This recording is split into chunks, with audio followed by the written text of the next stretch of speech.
League പ്രവർത്തക സമിതി യോഗത്തിൽ കൽപ്പറ്റ സീറ്റിനായി ആവശ്യം. കോൺഗ്രസിൽ നിന്ന് സീറ്റ് ഏറ്റെടുക്കണമെന്ന് വയനാട് ലീഗിന്റെ ജില്ലാ കമ്മിറ്റി ആവശ്യപ്പെട്ടു. പട്ടാമ്പി സീറ്റിനായി ആവശ്യം ഉന്നയിച്ച് പാലക്കാട് ജില്ലാ കമ്മിറ്റി മുന്നോട്ട് വന്നു. നിഖിൽ പ്രമേഷ് വിവരങ്ങൾ നൽകും. കോഴിക്കോട് നിന്ന് പറയൂ നിഖിൽ.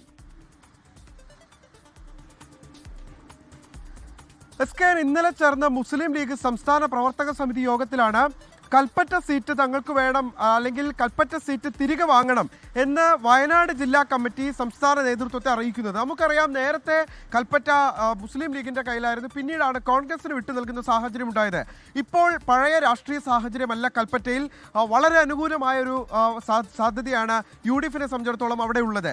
അതുകൊണ്ട് തന്നെ ആ സീറ്റ് തിരികെ വാങ്ങണമെന്നുള്ള ആവശ്യമാണ് വയനാട് ജില്ലാ കമ്മിറ്റി ഇപ്പോൾ ഉന്നയിക്കുന്നത്. അതോടൊപ്പം തന്നെ പാലക്കാട്ടെ പട്ടാമ്പി സീറ്റ് നിലവിൽ കോങ്ങാടാണ് മുസ്ലിം ലീഗ് കയ്യിലുള്ളത്. അതുകൊണ്ട് തന്നെ പട്ടാമ്പി സീറ്റ് തിരികെ വാങ്ങുന്ന ഒരു സാഹചര്യം ഉണ്ടാകണം എന്നും പാലക്കാട് ജില്ലാ കമ്മിറ്റി ആവശ്യപ്പെടുന്നുണ്ട്. ഇന്നലത്തെ പ്രവർത്തക സമിതിയിൽ ഉയർന്ന പ്രധാനപ്പെട്ട ഒരു വാദം എന്ന് പറയുന്നത് തന്നെ കിട്ടുന്ന എല്ലാ സീറ്റിലും മുസ്ലിം ലീഗ് മത്സരിക്കേണ്ടതില്ല, വിജയസാധ്യതയുള്ള സീറ്റുകളിൽ മാത്രമാണ് മത്സരിക്കേണ്ടത്. ചിലയിടങ്ങളിൽ കോൺഗ്രസിനാണ് അനുകൂല സാധ്യതയെങ്കിൽ ആ സീറ്റ് ലീഗ് കോൺഗ്രസിന് വിട്ടു നൽകണം. ലീഗിന് അനുകൂലമായിട്ടുള്ള പശ്ചാത്തലമാണ് ഉള്ളതെങ്കിൽ കോൺഗ്രസ് ആ സീറ്റ് ലീഗിന് വിട്ടു നൽകണം. അങ്ങനെ ഒരു സമന്വയത്തിലേക്ക് കാര്യങ്ങൾ എത്തിച്ചേർന്നാൽ മാത്രമേ ഇത്തവണ ഏറ്റവും മികച്ചൊരു ഭൂരിപക്ഷം ഉണ്ടാക്കിയെടുക്കാൻ കഴിയൂ എന്നാണ് മുസ്ലിം ലീഗിന്റെ വിലയിരുത്തൽ. ഈ തെരഞ്ഞെടുപ്പിൽ കേരളത്തിൽ ഏറ്റവും സ്ട്രൈക്ക് റേറ്റ് ഉള്ള പാർട്ടിയായിട്ട് മാറാനുള്ള മുന്നൊരുക്കങ്ങളാണ് ഇന്നലെ കോഴിക്കോട് മുസ്ലിം ലീഗിന്റെ സംസ്ഥാന പ്രവർത്തക സമിതി യോഗത്തിൽ നടന്നത്.